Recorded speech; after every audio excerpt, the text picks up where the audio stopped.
of musicians, what do they need from me? Or if I'm meeting with a soloist, what does that soloist need from me? So that we can prepare things accurately for when we get to the rehearsal with the ensemble. So that they can be in their most comfortable, successful position.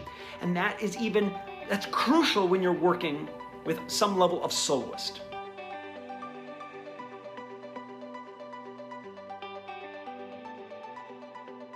Their job when they get on the stage in front of the ensemble is to put on a show for the audience and to feel as natural and comfortable and entertaining as they can. And if they're having to think about the next entrance, how fast it's going to be, what style it's going to be, if they're having to think about these things, it's taking them out of the performance. That's the same for every musician, but the soloist has the spotlight on them. So they really need to be able to be in character and just put on a show. So you as a conductor have to have given them the confidence to know that what's going to happen behind them will happen exactly how they expect it to happen, on the agreed upon interpretation between you and them, so that they can just do what it is that they do. And many times when you're working with soloists or even the musicians of the ensemble, you're dealing with many different personalities. You're dealing with many different levels of confidence, and you have to know how to work with that. Understanding it's not personal, that what they do is what they do. And that personality they're bringing with them to that rehearsal and that performance, whether it's a huge confidence or small confidence, big ego, little ego, lots of education, little education, lots of experience, little experience, whatever it is they're bringing to the table, you're supposed to help them do what they do best in the most comfortable way possible, so that it's a great show for that audience. You don't want them in their head. You don't want them being technical. You just want them to be free. I've done a few concerts, a handful of concerts, as assistant conductor at the Hollywood Bowl.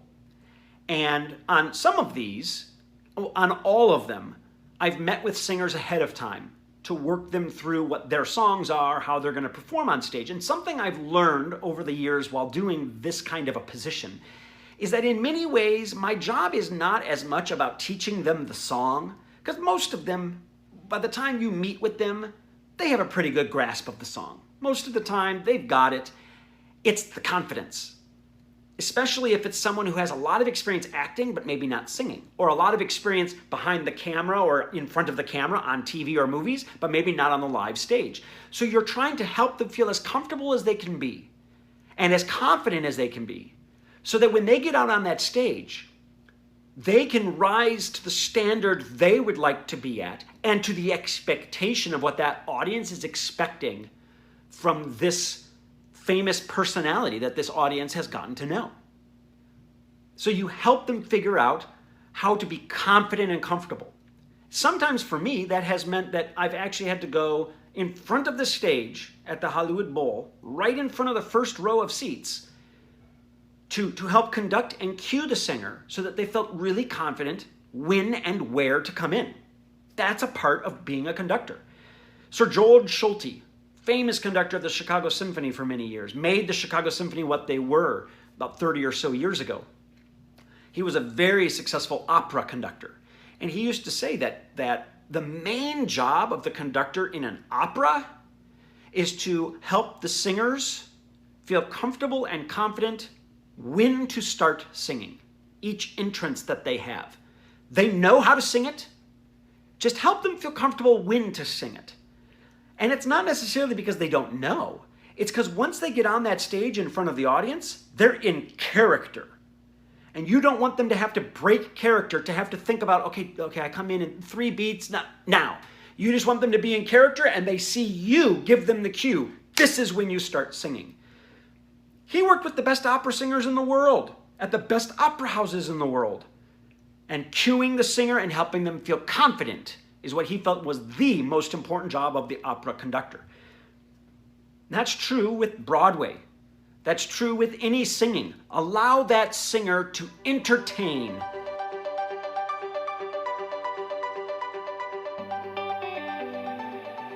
Now, when you're working with some of these singers, that come in with their own interpretations, their own level of confidence, maybe even ego. You have to meet that with a certain level of your own confidence and understanding. This is a collaboration.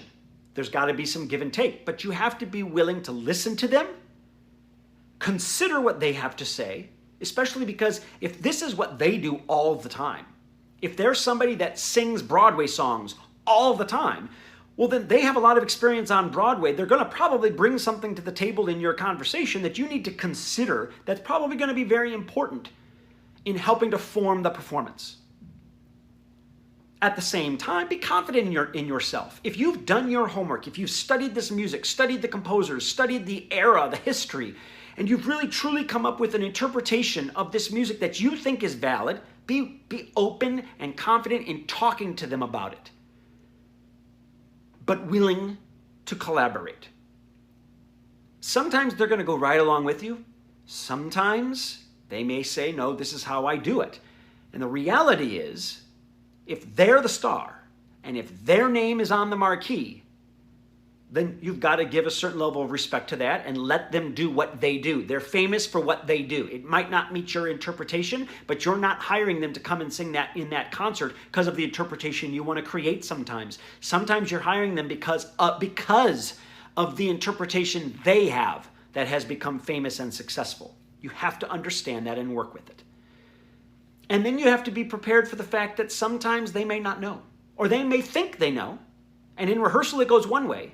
And then when they show up to the performance, they're a totally different person. They're on edge.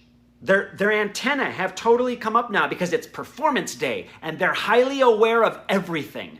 And now you need to be the calm one. You need to be the level-headed one that just will make it work. This is going to work. This is perfect. Yep, we've got it. This will be great. And then whatever it is, it is. It'll probably be a great performance, even if you're a little bit unhappy or not quite liking how it turned out, or they're a little bit, that's not usually how I do it. To the audience, it probably was great if both of you did your job and did it to the best of the ability in a collaborative manner. Thank you for watching. For more great videos, subscribe to the Maestro Fox YouTube channel. To learn more about the Maestro, visit StephenAllenFox.com.